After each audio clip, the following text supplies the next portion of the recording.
Very good morning student. I am a Hindi teacher from Premchand memorial public school. Student, आज हम हिंदी व्याकरण की पुस्तक का पाठ 2 पढ़ेंगे जो पेज नंबर 9 पर है. पाठ 2 वर्ण विचार. स्टूडेंट, हमारे द्वारा बोली गई भाषा की सबसे छोटी इकाई को हम वर्ण कहते हैं. ओके, तो वर्ण के बारे में हम विस्तार रूप से इस चैप्टर में जानेंगे. चित्रों को देखिए और समझिए. पहले चित्र में चौकीदार कह रहा है जागते रहो. दूसरे चित्र में बच्चे नारा लगा रहे हैं भारत माता की जय. ओके, चौकीदार के मुख से भाषा निम्नलिखित ध्वनियां लिए सुनाई देती है. पहला, जागते रहो. जागते में जो ध्वनियां हैं वो इस प्रकार हैं: ज जमा आ जमा ग जमा अ जमा त जमा ए. जागते. रहो में जो ध्वनियां हैं वे इस प्रकार हैं: र जमा अ जमा ह जमा ओ. रहो, जागते रहो. ओके,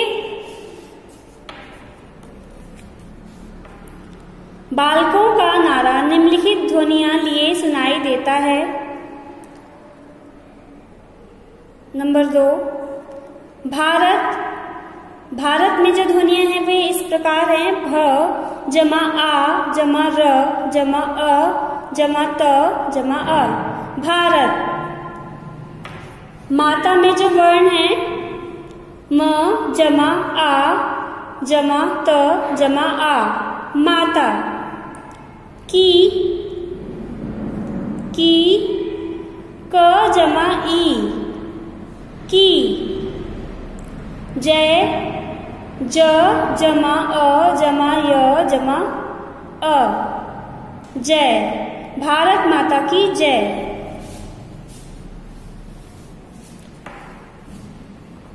उपयुक्त शब्द विभिन्न ध्वनियों के मेल से बने हैं. ये ध्वनियां सबसे छोटी ध्वनियां हैं. इनके और टुकड़े नहीं किए जा सकते. इन ध्वनियों को वर्ण कहते हैं. स्टूडेंट, वर्ण भाषा की सबसे छोटी इकाई होती है क्योंकि इसके और टुकड़े नहीं किए जा सकते. स्टूडेंट, हम उदाहरण के माध्यम से समझेंगे. क के पैर में हलंत जमा अ. तब ये क व्यंजन पूरा बनेगा. ओके, अब हम यहाँ देखेंगे कि क के और टुकड़े नहीं हो सकते क्योंकि इसके पैर में पहले से ही हलंत है, मीन्स ये आधा है. तो ये भाषा की सबसे छोटी इकाई है जिसे हम वर्ण कहते हैं और इसके और टुकड़े नहीं किए जा सकते. ओके स्टूडेंट्स, परिभाषा: छोटी से छोटी ध्वनि जिसके टुकड़े नहीं किए जा सकते उसे वर्ण कहते हैं, जैसे कि अभी हमने उदाहरण में समझा है. वर्णमाला. परिभाषा: वर्णों के निश्चित क्रम को वर्णमाला कहते हैं. स्टूडेंट, वर्णमाला का तात्पर्य है कि वर्णों के क्रम से बनी माला. ओके, जैसे अ आ इ ई. स्टूडेंट, ये क्रम है, ये वर्णमाला का क्रम है. ओके, अगर इन्हीं वर्णों को मैं इस तरह से लिखती हूं: आ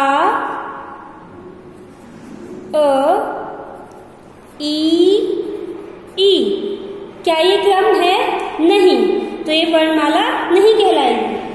वर्णों का ऐसा समूह जो क्रमबद्ध होता है उसे हम वर्णमाला कहते हैं. ओके,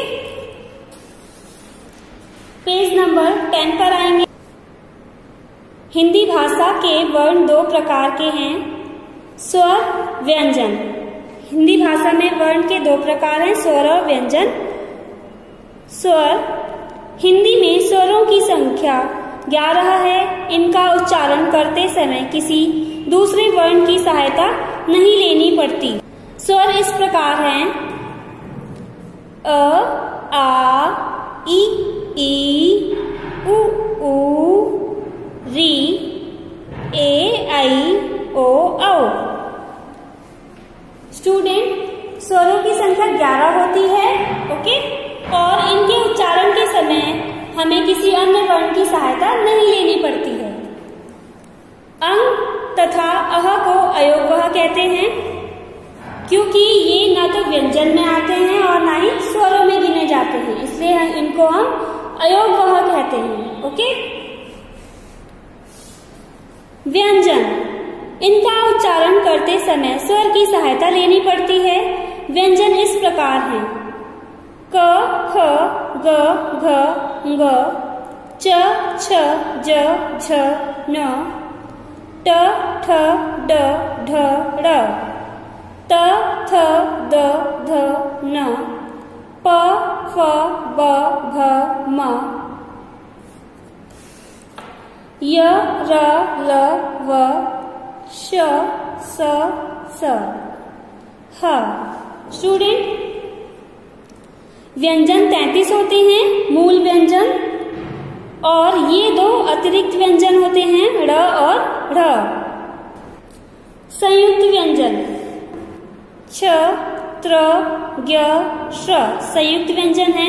ये दो व्यंजनों को जोड़कर बने हैं। क जमा श बराबर छ। कक्षा, शिक्षा, क्षत्रिय, क्षमता। त जमा र बराबर त्र। पुत्र, मित्र, यात्रा, पत्र। ज जमा य बराबर ज्ञानी। ज्ञान, यज्ञ, संज्ञा, आज्ञा। श जमा र बराबर श्र। श्रम, श्रीमान, आश्रम, श्रुति। पेज नंबर 11 पर आएंगे हम।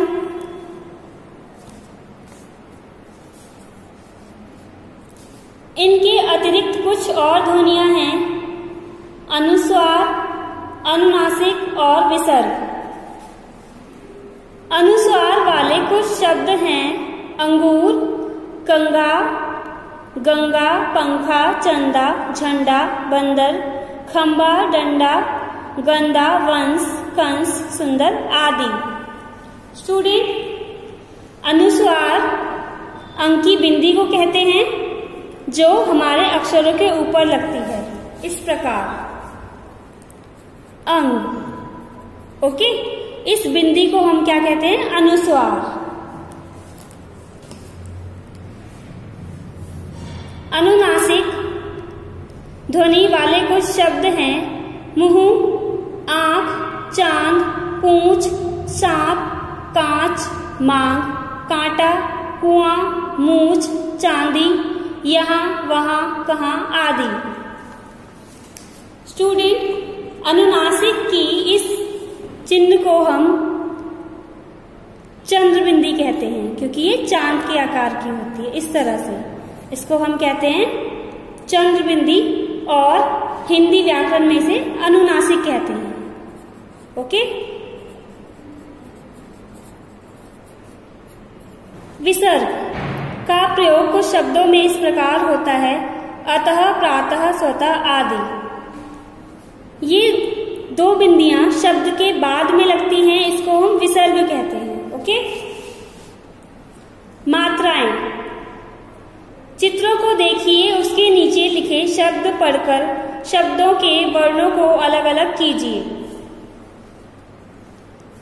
यहाँ हमको कुछ चित्र दिए गए हैं उनके नाम के साथ, और उनके नाम को हमें अलग अलग करना है। ओके। पहला है आम, आ जमा म जमा अ, आम। ओके। दूसरा है राजा, र जमा आ जमा ज जमा आ, राजा। तीसरा इमली, ई जमा म जमा अ जमा ल जमा ई, इमली। तीसरा तितली, त जमा ई जमा त जमा अ जमा ल जमा ई, तितली। ओके। आपने देखा कि स्वर के दो रूप हैं। क जब स्वर का प्रयोग अलग से होता है, जैसे अनार, आम, इमली, उल्लू, एक आदि में।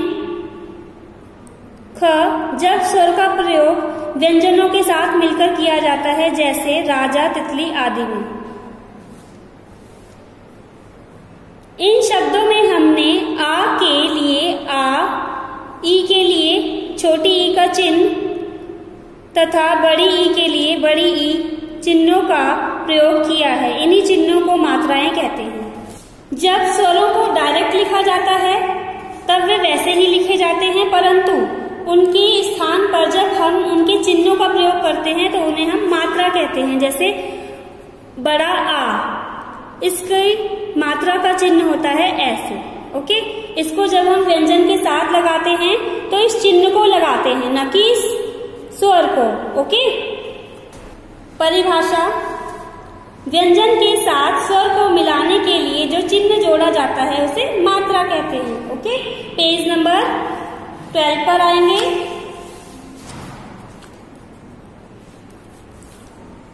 अ की कोई मात्रा नहीं होती। हिंदी के सभी व्यंजनों में अ स्वर मिला हुआ है। अ के बिना हिंदी के वर्णों को नहीं बोला जा सकता। जब हम क, ख, ग आदि बोलते हैं तो इसका अर्थ है कि क जमा अ, ख जमा अ और ग जमा अ। अरहित व्यंजन लिखने के लिए उसके नीचे हलंत या हल चिन्ह लगाया जाता है। स्टूडेंट, कोई भी व्यंजन अ के बिना अधूरा है। जैसे ये क है, क के पैर में यदि हलंत है तो इसका तात्पर्य है कि ये आधा है। ओके, जब इसमें अ मिलाया जाएगा, अ जोड़ने पर ये क पूरा बन जाएगा। तो इसी प्रकार सभी व्यंजन अ के जुड़ने से पूरे हुए हैं। ओके, स्वरों की मात्राएं इस प्रकार हैं। स्वर अ, मात्रा, इसकी कोई मात्रा नहीं होती। मात्रा सहित व्यंजन क, उदाहरण के लिए कल, कमल, कलश। आ, ये अ की मात्रा का चिन्ह है और इसको क में जोड़ने पर एक का बना। ओके, जैसे काम, कान, काला। इसी प्रकार ये अन्य स्वर दिए गए हैं और ये इनकी मात्रा के चिन्ह हैं। इन स्वरों के इन चिन्हों को व्यंजनों में जोड़कर इन्हें इस तरह से लिखा गया है। उदाहरण यहाँ पर हमें दिए गए हैं। जैसे छोटी ई का चिन्ह ये होता है, क में छोटी ई लिखेंगे तो की हो जाएगा। जैसे किसान, किताब, किला। ओके स्टूडेंट, इसी प्रकार बड़ी ई का ये चिन्ह है और क में बड़ी ई जोड़ेंगे तो कील, कीड़ा, कीमत।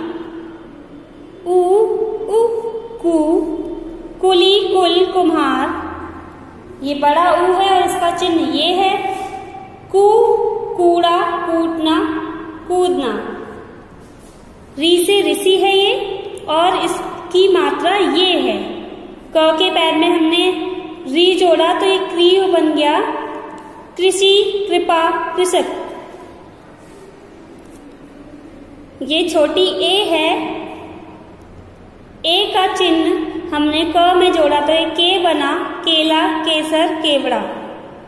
ये आई है, आई का ये चिन्ह है और इसको हमने क में जोड़ा तो कैसा, कैलाश, कैदी। ये ओ है, ओ का चिन्ह और ओ के चिन्ह को हमने क में जोड़ा तो ये क्या बना, को। कोयल, कोट, कोना।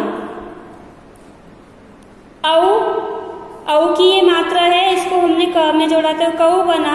कौआ, कौन, कौरव। ओके स्टूडेंट,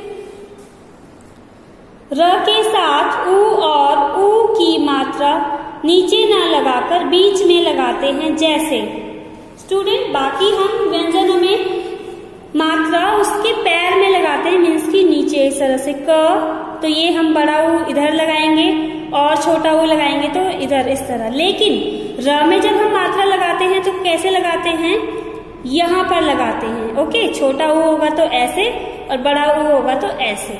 ओके, र जमा ऊ, रुई। रुपया, रुचि, गुरु।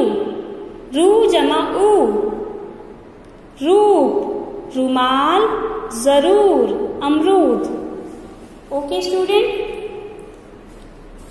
पेज नंबर 13 पर आपकी अभ्यास माला है। आप इस चैप्टर को दोबारा पढ़ेंगे अच्छे से और इस अभ्यास माला को करने का प्रयास करेंगे। ओके। प्रश्न 1 में आपको सही विकल्प पर निशान लगाना है। प्रश्न 2 में आपको स्वर दिए गए हैं, इनमें से कुछ स्वर यहाँ पर नहीं है जो आपको लिखने हैं। प्रश्न 3 में आपको उचित मात्रा लगाकर पशु पक्षियों के नाम पूर्ण करने हैं, जैसे स र। श में हम एक ही मात्रा लगाएंगे, शेर। इस तरह बाकी आप करने का प्रयास करेंगे। पेज नंबर 14 पर प्रश्न 4 में दिए गए शब्दों के वर्ण अलग अलग करके लिखने हैं। एक आपको करके दिखाया गया है इस तरह से, यहाँ शब्दों को तोड़कर लिखना है। प्रश्न 5 में आपको अनुस्वार या अनुनासिक लगाकर शब्द पूरे करने हैं, जैसे यहाँ पर हम देखेंगे म पर हम कौन सा लगाएंगे, अनुनासिक या अनुस्वार। यस, अनुनासिक, मूंछ। प्रश्न 6 नीचे लिखे वर्णों का प्रयोग करते हुए 2-2 शब्द लिखिए। ये आपको वर्ण दिए गए हैं और उनका प्रयोग करते हुए आपको 2-2 शब्द लिखने हैं। Okay student. प्रश्न 7 प्रश्नों के उत्तर लिखने हैं आपको। उत्तर पुस्तिका मिलने के बाद आप प्रश्नोत्तर अपनी नोटबुक में करेंगे। उससे पहले आप अपनी अभ्यास माला को अपनी पुस्तक में करने का अभ्यास करेंगे। Okay student. आई होप आज की क्लास आपको अच्छे से समझ में आ गई होगी। यदि आपको इस चैप्टर से रिलेटेड कुछ भी पूछना है तो आप बेझिझक पूछ सकते हैं। Okay, thank you so much, have a nice day.